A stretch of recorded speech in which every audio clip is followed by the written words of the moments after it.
Rational equations is something where the planes, trains, automobile type of problems.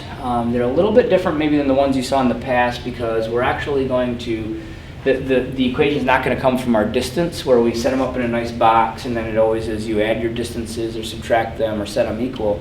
What we can do in these actually, what we're dealing with is, they're actually telling us that the times are equal in this scenario when we read it through.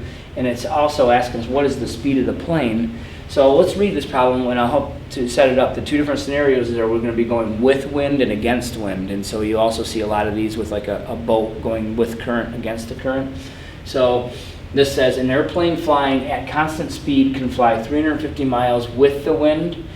The same amount of time it can fly 300 miles against the wind. What is the speed of the plane if the wind blows at 20 miles per hour?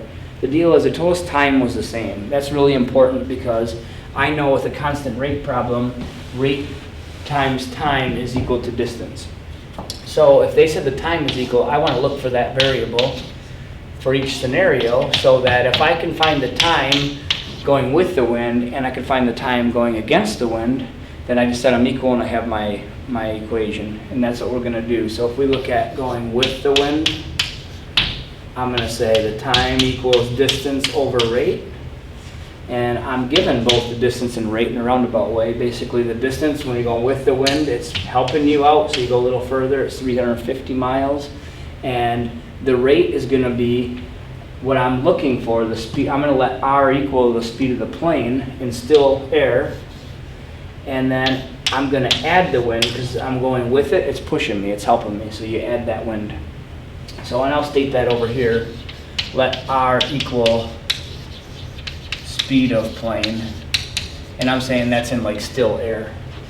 All right, so that's going with the wind. We said the time is distance over rate. And then now let's go against the wind. And then we know that if I can identify what this is in terms of a variable R, then I can actually just set them equal to solve for it. So the time is actually equal to distance over rate, which is going to be 300 miles. It went a little less because it's fighting the wind, and so the rate is R minus 20 because you had to fight that 20 mile an hour wind, and so you're flying against it. So the cool thing is you got this now because you have you actually have the time going with and the time going against in terms of R, which we're looking for, the variable, the rate of the plane. Set them equal to each other.